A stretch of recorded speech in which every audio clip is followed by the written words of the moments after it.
Sir నమస్కారం అండి. నక్క రజని దొంగ లాయర్ అండి. నో డౌట్ అండి. ఆవిడ చదివి లాయర్ అవ్వలేదు, దొంగచాటుగా లాయర్ అయింది అని అనుమానాలు నాకు బలంగా కలుగుతున్నాయండి.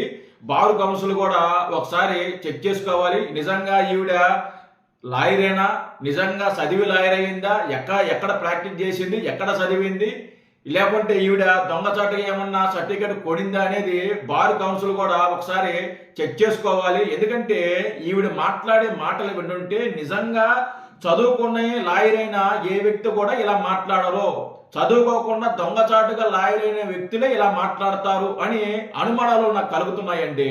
అది ఎందుకనేది ఒకసారి మీకు ఒక వీడియో వినిపిస్తాను, వినండి. విన్నాక మీకు కూడా అదే అనుమానం కలుగుతుంది. నిజంగా ఈవిడ చదివి లాయర్ అయ్యారా లేకుంటే దొంగచాటుగా లాయర్ అయ్యారా అనేది మీకు కూడా అనుమానం కలుగుద్ది. ఒకసారి ఈవిడ ఏం మాట్లాడుతుంది అనేది ఒకసారి వినిపిస్తా, వినండి. చెప్పు. చంద్రబాబు నాయుడే పవన్ కళ్యాణ్ ద్వారా అడిగించారంటారా అమిత్ షాకి వెళ్ళి జగన్ అరెస్ట్ చేయమని చెప్పి?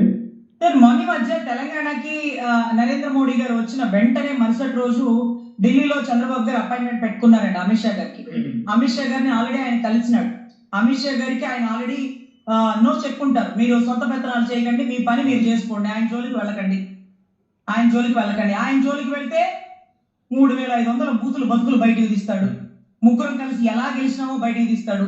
ఎలక్షన్ ఇప్పుడే క్యాన్సిల్ అయిపోతుంది.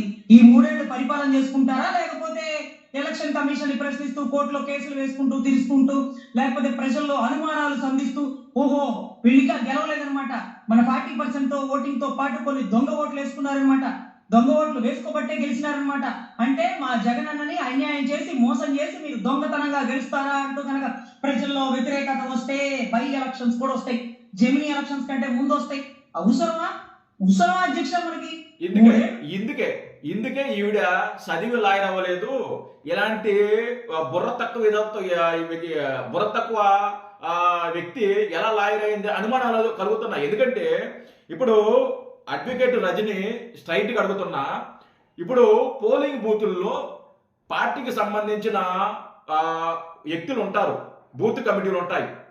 వైసీపీకి సంబంధించిన వ్యక్తులు ఇద్దరు ఉంటారు, అలాగే టీడీపీకి సంబంధించిన వ్యక్తులు ఇద్దరు ఉంటారు, జనసేనకు సంబంధించిన వ్యక్తులు ఇద్దరు ఉంటారు, మిగతా పార్టీకి సంబంధించిన వ్యక్తులు కూడా ఆ బూత్లో ఉంటారు. ఎవరెవరు ఓట్లు వేస్తున్నారు అనేది వాళ్ళు అక్కడ టిక్ చేసుకుంటారు. నిజంగా వీళ్ళకి ఓటు ఉందా, నిజంగా వీళ్ళకి ఓటు ఉందా, ఓటు లేదా అనేది పేరు ఫోటో అన్ని చెక్ చేసుకున్న తర్వాతే, వాళ్ళు టిక్ చేసుకున్న తర్వాతే ఆ వ్యక్తి పోయి ఓటేస్తాడు. అవునా? ఇది ప్రాసెసా? అలాంటప్పుడు దొంగ ఓట్లు ఎలా పడతాయి? మీరు 40 బూతుల్లో దొంగ ఓట్లు వేసుకున్నారు అని మాట్లాడుతున్నారే. వైసీపీ ఆడ బూత్ కమిటీ ఉండంగా, వైసీపీ వ్యక్తులు ఉండంగా దొంగ ఓట్లు ఎలా వేస్తారు? మరి వైసీపీ వాళ్ళు గాడిదలు కాస్తున్నారా? బూతుల్లో గాడిదలు కాస్తున్నారా? ఏం పీకుతున్నారు నాకు అర్థం కదా మీకు.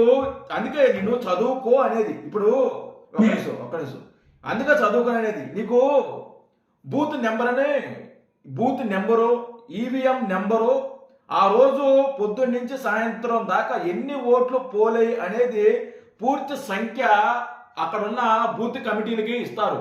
నీకు తెలుసో లేదో, తెలియకపోతే తెలుసుకో, లేదా చాట్‌జీపీటీలో కనుక్కో. చాట్‌జీపీటీలో కనుక్కో, లేదా గూగుల్ జెమినీలో కూడా కనుక్కో. అక్కడ ఎవరైతే ఉన్నారో పోలింగ్ బూత్ ఉందో వాళ్ళకి పొద్దున్న నుంచి సాయంత్రం దాకా వాళ్ళు ఎన్ని ఓట్లు పోలేయి, అలాగే ఈవీఎం నెంబర్ ఇస్తారు. ముఖ్యంగా ఈవీఎం నెంబర్ ఇస్తారు. ఇవన్నీ పట్టుకొని రేపు ఆ రోజు ఎప్పుడైతే రిజల్ట్ వస్తుందో ఆ రోజు అక్కడికి వెళ్తారు. ఇవన్నీ పట్టుకొని ఇంత పకడ్బందీగా జరుగుద్ది. వచ్చేసి అక్కడ దొంగ ఓట్లడానికి వైసీపీ ఏమన్నా బూత్ కమిటీ ఏమన్నా చూస్తూ ఊరుకోదు, అలాగే టీడీపీ బూత్ కమిటీ చూస్తూ ఊరుకోదు, అలాగే జనసేన బూత్ కమిటీ చూస్తూ ఊరుకోదు. ఇక్కడ బూత్ కమిటీలు ఉన్నాయి, ప్రతి దిక్క బూత్ కమిటీలు ఉన్నాయి. వైసీపీకి సంబంధించిన వ్యక్తులు బూత్ కమిటీలో ఉంటారు. అలాంటప్పుడు దొంగ ఓట్లు ఎలా పడతాయి? దొంగ నువ్వు దొంగ కాకపోతే నీకు తెలిసి మాట్లాడుతున్నావా, తెలియక మాట్లాడుతున్నావా? ఏమండి, మీ వీడియో చూస్తున్నారు, మీరు ఓటు వేసి ఉంటారు, ఎన్నోసార్లు ఓటు వేసి ఉంటారు, మొదటిసారి ఓటు వేసి ఉంటారు. అక్కడికి వెళ్ళినప్పుడు బూత్ కమిటీలు 2 చొప్పున ఉంటారు.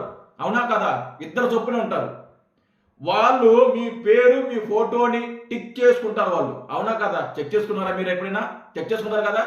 అవును ఇతను ఉంది, ఓటు ఉంది, ఇతను ఓకే తెలుసు, పలానా వ్యక్తి, పలానా ఊరు, పలానా వ్యక్తి, పలానా వార్డు అని వాళ్ళు కన్ఫర్మ్ చేసుకుంటారు. వాళ్ళు టిక్ చేసుకుంటారు. అవునా కదా? అలాగే కదా ఓటింగ్ జరుగుతుంది. అలాంటప్పుడు ఈ 40 బూతులు ఏదైతే ఉన్నాయో అక్కడ రిగ్గింగ్ జరిగింది లేకపోతే ఇంకోటి జరిగింది అనేది హౌ ఇస్ ఇట్ పాసిబుల్? ఎలా సాధ్యమవుతుంది? మీ వ్యక్తులు అలా అక్కడ ఉన్నప్పుడు మీకు ఎలా సాధ్యమవుతుంది అది? అందుకని నువ్వు చదివి లాయర్ అవ్వలేదు, నువ్వు దొంగ లాయర్ అని అందుకనేది. ఊరికనే కాదు, సిగ్గు లేదు నీకు. ఇంకా ఏం మాట్లాడుతున్నావు నువ్వు? నువ్వు లాయర్వా? నువ్వు లాయర్ నువ్వు చదివా నువ్వా? ఇంకా ఏం మాట్లాడతావు నువ్వు? రా చూసుకుంటారు. మీరు ఎందుకు ఆయన గెలుపుతారు? ఆయన మనం తప్పు చేసినామని తెలిసినా ఏముందిలే ఇంకా 3 ఏళ్ళేగా, ఇటు కళ్ళు మూసుకుందాం, ఇటు దొరుకుతాం అని ఓపిక్గా ఉన్నాడు. పోయి సింహాన్ని కదిలించకండి. అది గర్జించిందంటే దాని సౌండ్ తోనే చచ్చిపోతాం. ఇదే ఇంతకు ముందు సింహం పులి సింహం అని చెప్పి మనోడు బతుకు ఇంత దిగజారిచారు మీలాంటి వాళ్ళు. ఏమే జగన్మోహన్ రెడ్డి ఈ పరిస్థితి తీసుకొచ్చిందే నీలాంటి వ్యక్తులే. మళ్ళీ అదే మాట పులివెందుల సింహం, పులివెందుల పులే. మరి ఆడపులే లేకుంటే మగపులే అది చెప్పడం లేదు ఎవరో. నీకేమైనా తెలిస్తే చెప్పు. జగన్మోహన్ రెడ్డి ఆడపులే లేదా మగపులే? గద్దిస్తే అయిపోతారు అందరా. అంత మగోడా? బాత్రూమ్కి వెళ్ళటానికి కూడా బయట సెక్యూరిటీ గార్డు ఉండాలి. తెలుసా సంగతి నీకు? అవునా? తెలుసా నీకు? జగన్మోహన్ రెడ్డి బాత్రూమ్కి వెళితే బయట ఒక వ్యక్తి కాపలా కాయాలి. ఇది తెలుసా నీకు? అలాంటి వ్యక్తి పులివెందుల పులియా? మనోడు ఏ జాముని బాత్రూమ్ బావాల్సి ఉన్నా కానీ సెక్యూరిటీ బయటే ఉంటాడు, బాత్రూమ్ దగ్గరే కాపలా ఉంటాడు. కావాలంటే పోయి అడుక్కో, లాంగ్వేజ్ చేసుకో నిజమా కాదని చెప్పి. పులివెందుల పులి అంట. అంత పెద్ద సౌండ్ చేస్తుంది రాష్ట్రం అంతా. బొచ్చు కూడా చాలా ఇన్ఫర్మేషన్ అయితే ఇచ్చి ఉంటారు సార్. ఎనీవే ఈ 3 ఏళ్ళు స్తబ్దుగా ఉంటారని పవన్ కళ్యాణ్ గారిని మేమైతే భావిస్తున్నాం. ఎనీవే ఆయన స్తబ్దుగా ఉండాల్సిన పని కూడా లేదు. చక్కగా నువ్వు నిజంగా చదివావు. నువ్వు సర్టిఫికేట్ చూపించు. నువ్వు అడ్వకేట్ రజని సర్టిఫికేట్ చూపించు. నువ్వు లాయర్వేనా? నిజంగా లాయర్వేనా? కొద్దిగా సిగ్గుందా లేదా? నీకన్నా కొద్దిగా సిగ్గుందా లేదా? తెలిసి మాట్లాడుతున్నావు. ఇలాంటి మాటలు మాట్లాడతారు ఎవరైనా? నీకు అసలు తెలుసా ఓటింగ్ ఎలా జరుగుద్ది?